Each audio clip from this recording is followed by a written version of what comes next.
El día de hoy vamos a ver cómo está cerrando a nivel macroeconómico este año 2020 y cómo deberíamos enfrentar el año 2021. Vamos a comenzar viendo las perspectivas de la Fed, luego vamos a ver diferentes datos macro para entrar en contexto y tratar de responder la pregunta ¿cómo invertir en el año 2021? Y antes de comenzar con el video quiero decirte que te suscribas al canal y actives la campanita si aún no lo has hecho. Dale like al video si crees que has aprendido algo después de verlo y no olvides dejar tu comentario, que eso ayuda mucho a que el canal siga creciendo. Y ahora sí, empecemos.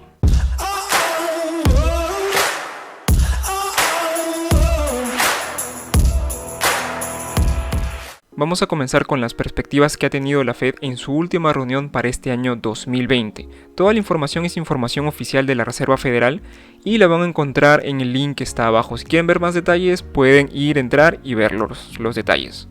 Lo que tenemos aquí es el PIB y como pueden ver en el rango medio, el PIB para el año 2023 aún no va a igualar los valores del año 2019. Sí es cierto que va a ser un PIB bastante aceptable, pero aún no va a lograr ese crecimiento que se tuvo al menos en el año 2019. Para, un periodo más largo se estima un crecimiento del 1.8%, pero sin embargo este dato va a ir variando conforme pues la Fed vaya sacando, nuevas perspectivas. Jerome Powell, presidente de la Reserva Federal, ha dado diferentes apuntes en esta reunión, en esta perspectiva. Entonces, uno de ellos, por ejemplo, ha sido que se va a mantener las compras de 120 mil millones de dólares mensuales, 80 mil millones para los bonos del tesoro y 40 mil millones para los activos hipotecarios, que eso se mantiene, no se ha cambiado. Y ha indicado que si el progreso es lento, entonces simplemente la Fed va a tener que aumentar su balance o aumentar la política monetaria expansiva, ultra expansiva diría yo que ha tenido este año 2020 la Fed. Y finalmente la Fed apoyará a la economía hasta que complete su recuperación. Y esto es un buen signo, de que aún a la Fed le queda un cierto nivel de fortaleza y no va a, parar ese apoyo hasta que tengamos una economía americana recuperada. Con respecto a la tasa de desempleo, para el año 2023 recién vamos a tener unos valores cercanos a los del cierre del año 2019, que eso es bastante positivo. Luego vamos a ver otras gráficas más adelante para ver que posiblemente se llegue o no se llegue a este año, pero lo vamos a ver más adelante. Con respecto a la inflación, aquí tenemos el PCE, que es muy similar al IPC, pero esta es la forma en que la Fed, mide la inflación y la utiliza para su política monetaria. Vemos que para el año 2023 la inflación ya se va a acercar al 2% y en el periodo más largo es el ideal, ¿no? Mantener ese 2%, pero como ya sabemos la Fed ha indicado que va a aceptar, un rango un poco mayor que este. Jerome Powell también ha indicado que no será fácil que la inflación suba, pero que esto va a demorar un tiempo, va a llevar un tiempo.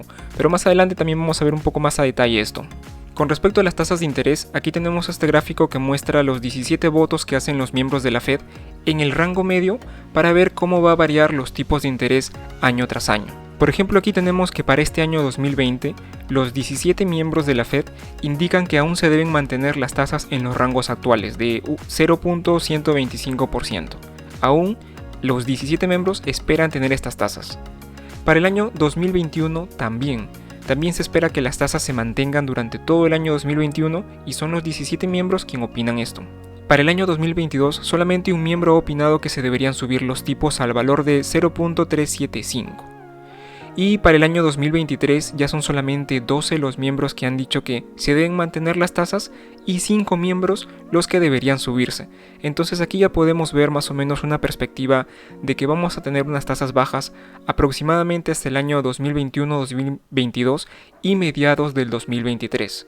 Y a largo plazo, pasado esto de aquí a largo plazo, se espera que las tasas estén entre el rango, del 3 y el 2.5%, siendo el 2.5% la mayor votación por los miembros. Jerome Powell aquí también ha indicado que la ayuda que la gente necesita no solamente son tipos de interés bajos, sino un apoyo real. Y los estímulos monetarios siguen haciendo falta. Y esto de aquí nos lleva al cheque de estímulos. Y aquí tenemos esta noticia del día de hoy domingo, el día de ayer domingo en todo caso, que la Cámara votará el día de hoy sobre un proyecto de ley, un estímulo de 900 mil millones con un segundo cheque de $600. Con respecto a esto, el día de hoy domingo se está debatiendo y se espera que se tenga una respuesta, pero el cheque en sí, que llegue a las familias, que llegue a las personas, posiblemente no se logre ver hasta la primera semana de enero o hasta la segunda semana de enero a más tardar. Eso es lo que opinan diferentes analistas con respecto a este punto. Aquí tenemos la estrategia de la Fed, que ya le he mencionado en otros videos, y su objetivo principal es aumentar el empleo, tanto como sea posible. Controlar la inflación para que cuando ésta llegue haya un empleo saludable y a las personas no les afecte tanto esta subida de precios. Y lógicamente estos dos puntos van a dar el plazo a que se pueda retrasar lo máximo posible la subida de tipos.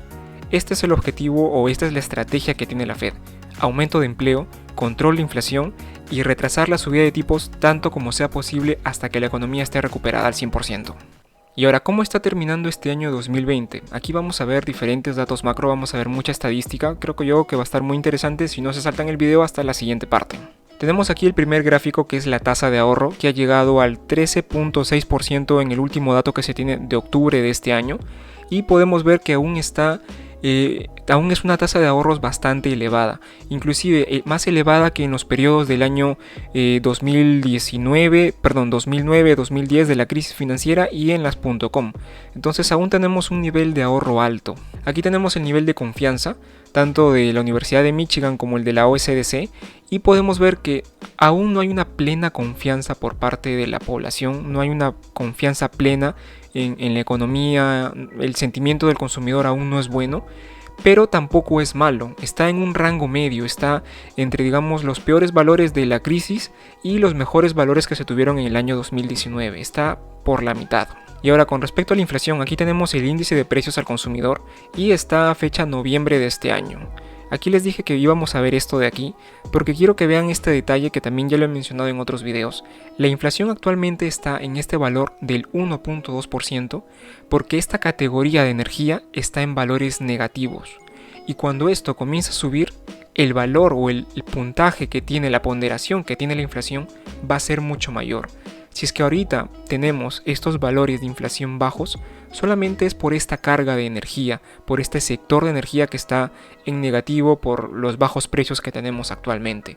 No se debe a otra razón. Esta gráfica de aquí es la masa monetaria M2, que es el dinero que tenemos en circulación. Y como pueden ver, esta gran subida que teníamos de haber tenido una subida constante, permanente, y acá se tiene un alza que ha sido pues debido a la pandemia y a la impresión de dinero que ha hecho la Fed. Aquí tenemos la misma gráfica anterior, pero esta vez expresada en porcentajes para que vean la diferencia. Está expresada en porcentajes con respecto al año anterior y ha incrementado un 26% la masa monetaria con respecto a lo que teníamos el año anterior. Y podemos ver que en los tiempos de crisis, como por ejemplo en los del 2007, 2008, 2009 y en las .com, estos valores han llegado hasta un máximo del 10%, una impresión de dinero con respecto al año anterior de un 10% aproximadamente. Y este año ha sido de 26%, una subida que prácticamente ha duplicado las crisis previas. Y toda esta impresión de dinero que ha hecho la Fed ha hecho que el dólar pues pierda esa apreciación frente a monedas fuertes como por ejemplo el euro, el yen, etc., ¿no? Lógicamente que no se debe solamente a la impresión de dinero, hay muchos factores que involucran o que hacen mover este dólar index, el precio del dólar. Pero sin dudas, toda la nivel de impresión que hemos tenido ha sido un factor importante, ha tenido un peso importante en esta, digamos, debilidad que está teniendo el dólar frente a otras monedas. Y ahora, con respecto a temas de empleo, aquí tenemos el indicador que mide la tasa de desempleo que tiene Estados Unidos y actualmente está en el 6.7%, es el último dato del mes de noviembre que ha salido hace poco. Entonces vemos que aún lógicamente no se llega al pleno empleo, y como lo hemos visto también en otros videos, esto va a demorar, y a esto es lo que yo digo que los datos de la Fed son muy positivos, ¿no? Normalmente desde los años 75 en promedio el desempleo no ha logrado, digamos, los valores previos a una crisis en un promedio de 7.8 años, siendo el mejor dato 5 años. Así es que siendo, digamos, estadísticamente lo más positivos, este empleo de aquí, el empleo que se tenía antes de la crisis, posiblemente no se logre hasta los 5 años. La Fed tiene un valor de 3 años, pero bueno, finalmente los datos van a demostrar si esto es cierto o no. Aquí tenemos las peticiones de subsidio por desempleo que también han aumentado desde las últimas 3 semanas, y un dato adicional a este, ya cumplirían prácticamente un mes entero donde el subsidio por desempleo sigue aumentando desde más o menos estos valores que teníamos por aquí por la quincena de octubre. He querido también agregar este punto de la vivienda que no lo habíamos visto en videos anteriores, pero también me parece un tema importante que hay que ver, al menos en este cierre de este año 2020 para este video. Bueno, con respecto a la vivienda, vemos unas tasas hipotecarias bajísimas que actualmente están en niveles récord desde los años 80 aproximadamente.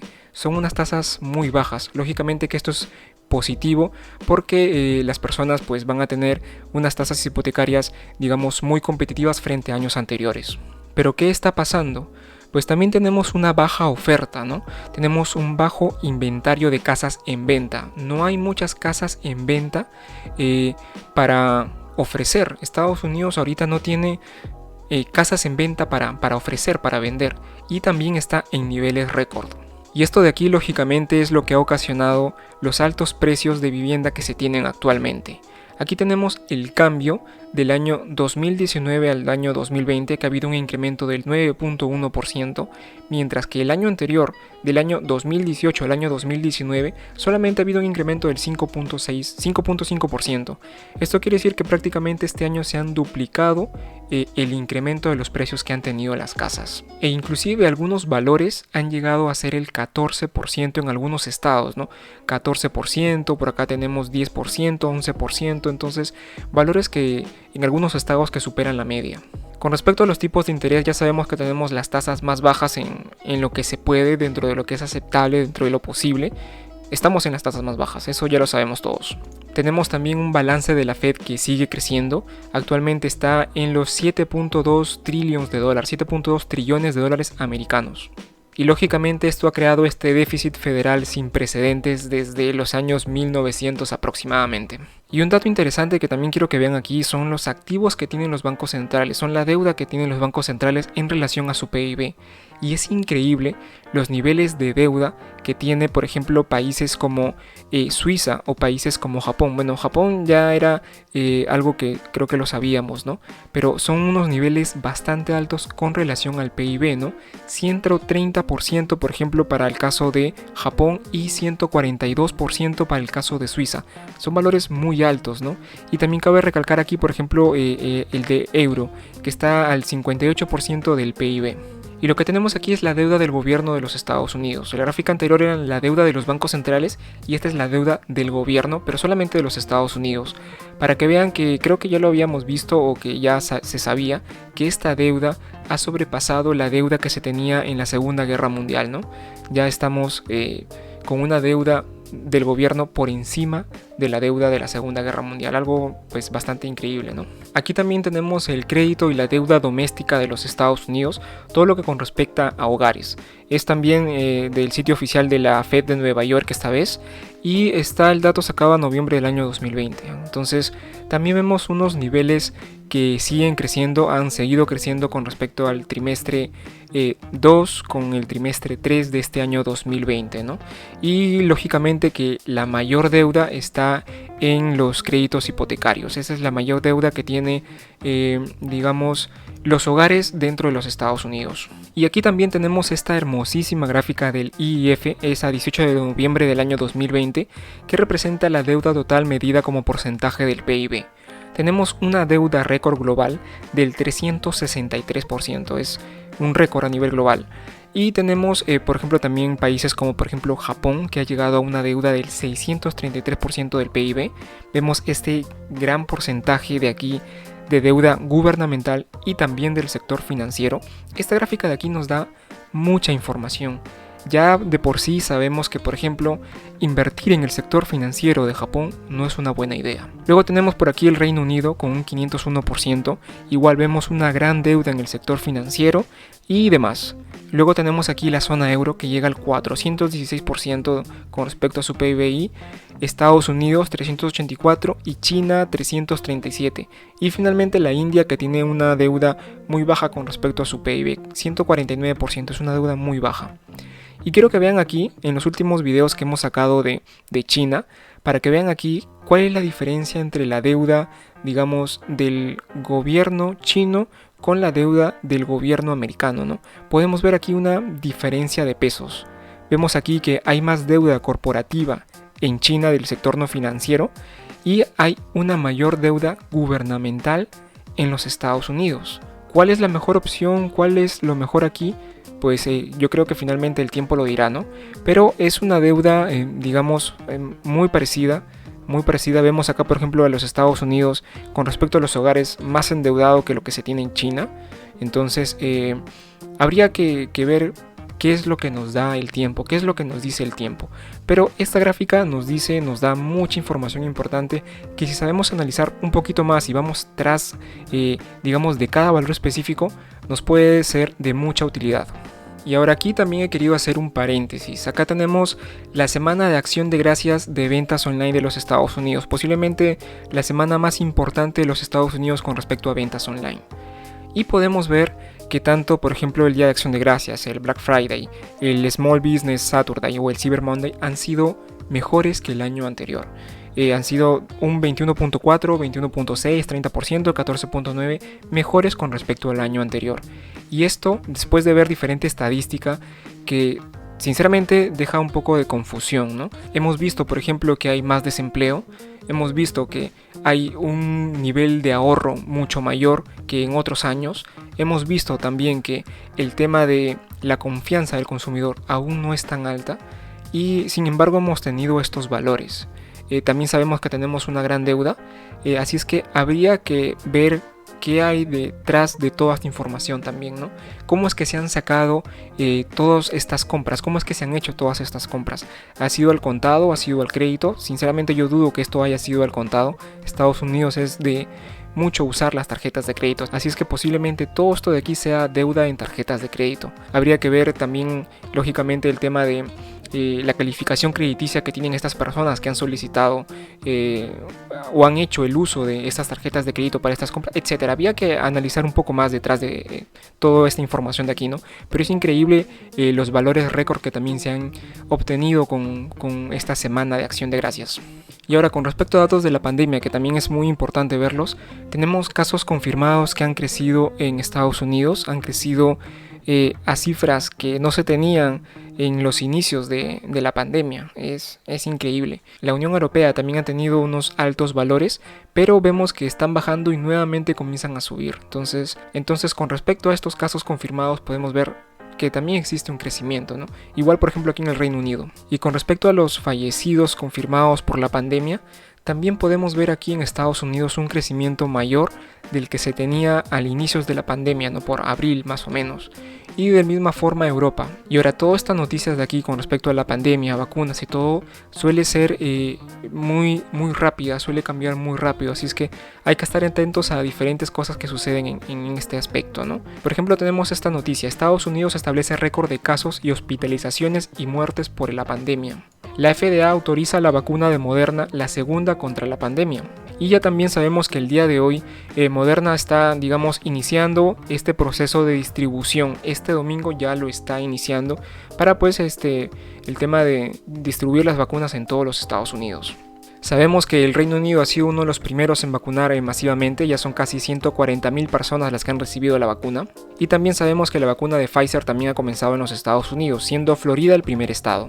Y una última noticia que también ha salido el día de hoy domingo, el día de ayer domingo, es la nueva variante que está teniendo el Reino Unido, ¿no? Hay una nueva cepa diferente a la que tenía la pandemia en un inicio. Entonces también es un dato importante. Ya también he visto otras noticias que ya diferentes países o diferentes miembros de la Unión Europea están cerrando fronteras o están, digamos, tratando de evitar que entren, lleguen y salgan vuelos de o hacia el Reino Unido. Y ahora ya metiéndonos un poco más a bolsa, podemos ver el tema de los rendimientos de los bonos, que son unos rendimientos bastante bajos, ¿no? Por ejemplo, en comparación de la última crisis, que los bonos a 30 años no bajaban aproximadamente el 2.5%, actualmente la tasa, el rendimiento de los bonos de 30 años, que es el mayor, es del 1.65%, ¿no? Aquí tenemos los rendimientos por dividendo del S&P500, los dividend yield del S&P500, ¿no? Vemos que actualmente está en el 1.61%, ¿no? Esto está a fecha 1 de diciembre del año 2020. No son los datos más bajos que se tenían, los más bajos se tenían en las .com, pero igual siguen siendo valores bajos. Si es que comparamos este dato con los bonos, vemos que no hay una gran diferencia, pero sin embargo, pese a todo esto, pese a que la diferencia no es mucha, los inversores apuestan por, digamos, las acciones por ese crecimiento adicional que podrían llegar a tener. Y ahora viene la parte cómo invertir en el año 2021. ¿Qué es lo que deberíamos hacer? ¿Cómo deberíamos actuar? ¿Cómo deberíamos enfrentar este año 2021?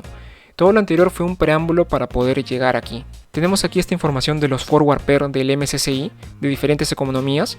Está sacada el 18 de diciembre de este año 2020. Es una información muy reciente y tienen ahí el link que yo recomiendo que lo vean para que puedan observar mayores detalles. Tenemos aquí que los mejores forward pair los tiene el Reino Unido con 14.5. Por cierto, el forward pair mide los beneficios futuros de los próximos 12 meses. Luego tenemos los mercados emergentes con 14.9, la zona euro 17, Japón 17 y Estados Unidos 22. Estados Unidos es el forward pair más alto que tiene, al menos en los países que se muestran aquí.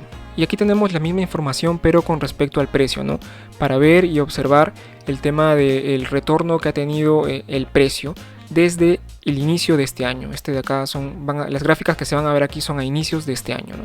Vemos que Estados Unidos ha tenido un crecimiento del 13%, los mercados emergentes del 11%, Japón del 11%, el euro del 4% y el Reino Unido del menos 13%. Entonces en esta tabla que tenemos aquí podemos ver que el Reino Unido, pese a tener los mejores forward pair para los próximos 12 meses, vemos que en sí su crecimiento no ha sido bueno. Pero también tenemos como segundo lugar los mercados emergentes, que han tenido un forward pair de 14.9, pero han tenido un crecimiento del 11%, solamente por debajo de los Estados Unidos. Entonces ya eso nos dice mucho por dónde van a ir, digamos, de los mercados, por dónde va a ir el dinero para un lugar donde haya pues unos pair no tan altos, no tan exigentes, pero aparte den ese crecimiento, den ese retorno alto, ¿no? Y ahora, ¿cuáles son las economías emergentes? Pues aquí también tenemos los forward pair de las economías emergentes, siendo el mejor Turquía, seguido de Corea, China, Indonesia, Taiwán y por último India, con un 23.2. Entonces vemos aquí que podríamos encontrar unas mejores opciones de inversión con respecto a PE ratio en países como Turquía o Corea. Y lo que tenemos aquí son los retornos de los precios de las diferentes economías emergentes. Tenemos como primer puesto a Corea, luego le sigue Taiwán, China, India, Indonesia, Turquía. Y aquí nuevamente tenemos lo mismo que la gráfica anterior. Vemos que Turquía tiene el mejor forward pair, pero sin embargo tiene un retorno sobre su precio de menos 10%, no ha crecido nada. Pero tenemos nuevamente la segunda opción, Corea, que tiene un forward pair ratio bajo con respecto a los demás mercados emergentes, pero sin embargo Corea ha tenido un crecimiento mayor que todos los otros países. Entonces esto de aquí también es una buena segmentación para ver por dónde deberíamos ir a buscar diferentes activos. Y lo que tenemos aquí son los forward pair de Estados Unidos frente al MSCI World, que mide todos los países del mundo, menos, o sea, exceptuando o quitando los Estados Unidos, ¿no? Y podemos ver la gran diferencia y ese porcentaje importante que tiene Estados Unidos, ¿no? Pero pese a esto hay muchas personas que quieren seguir optando por Estados Unidos, al menos en los próximos años, ¿no? Así es que vamos a ver cómo van a ir los hilos en Estados Unidos. Ok, lo que tenemos aquí es el indicador de Warren Buffett en Estados Unidos en diferentes bolsas, por decirlo así. Aquí tenemos el Berkshire 5000 versus el GDP ratio, ¿no? Que es el indicador de Warren Buffett, y podemos ver la gran sobrevaloración que tienen las acciones con respecto al ratio del PIB. Esto de aquí ya lo habíamos visto antes en otro video con mucho más detalle, así es que si es que quieren verlo lo estaré dejando por aquí arriba para que puedan ver más a detalle todo este punto. Y tenemos aquí el indicador de Warren Buffett original, que también está sobrevalorado. Tenemos aquí el Dow Jones contra el PIB, que también está sobrevalorado. El S&P500 también sobre el PIB, también sobrevalorado. Y este indicador de aquí que mide el Nasdaq sobre el S&P500, que actualmente ha sobrepasado los valores que se tenían en las .com. Pero nuevamente esto de acá no nos quiere decir nada. Esto no quiere decir que el Nasdaq va a caer mañana. Esto simplemente es un indicador, esto quiero que tengan en cuenta, esto simplemente son indicadores y esto no nos dice que el día de hoy o el día de mañana o la siguiente semana va a haber una caída. Esto no funciona así. Ok, aquí tenemos los forward pair de los próximos 12 meses para los diferentes sectores, los sectores principales del SP500. Aquí he hecho un resumen de los diferentes sectores. Tenemos la media del SP500 con un forward pair de 22. Tenemos la energía, que es el forward pair más alto, y las finanzas, que es el forward pair más bajo, ¿no? Y lo que tenemos aquí son los sectores del SP500 solamente con el tema del retorno del precio, una gráfica muy similar a las anteriores que ya hemos visto. Entonces aquí la idea es hacer lo mismo que hemos visto en los gráficos anteriores, ver cuáles van a ser los mejores forward pair, pero también que hayan tenido un retorno del precio pues alto, un retorno del precio bueno, positivo, que se pueda mantener y sacar un beneficio, que finalmente es lo que buscamos. Y si quieren ver esto un poco más a detalle, simplemente le ponen pausa y luego continúan con el video. Esta vez aquí tenemos los forward pair de la eterna batalla entre los grow y los value. Tenemos que lógicamente los value presentan un mejor forward pair que el sector grow, ¿no? Pero ahora si vemos los P/E ratio to grow, vemos ya una cosa diferente, ¿no? Aquí también para estos P/E ratios se toma el tema del crecimiento, ¿no? Entonces ya vemos que la historia totalmente cambia y vemos que los grow son los mejores forward P/E ratio to grow, mejores que los value, ¿no? Y aquí lógicamente con esto habría que ver bien, con bastante cuidado y precaución, el tema del stock picking, que eso ya es un tema muy aparte, ¿no? Pues elijamos unas acciones que sean, como siempre lo digo, lo mejor de lo mejor, ¿no? Filtremos y vayámonos con lo mejor de lo mejor. Y aquí nuevamente tenemos las mismas gráficas que las anteriores. Tenemos el grow versus value, pero con respecto solamente al retorno sobre el precio. Tenemos que el primer lugar lo tiene el grow con un 28%, el SP500 luego con un 13% y finalmente el value, que ha tenido una caída del 3%, que aún no logra sobrepasar esos inicios de este año, ¿no? Y ahora, para resumir todo esto un poco, tengo dos opiniones, una positiva y una negativa, y las tengo apuntadas por aquí para no olvidarme de nada. En la parte positiva tenemos que ya tenemos las vacunas, las tenemos listas, ya se están vacunando. Aún el tema de la producción de vacunas a nivel masivo es algo que preocupa un poco, pero al menos las personas más críticas pueden estar un poco más tranquilas.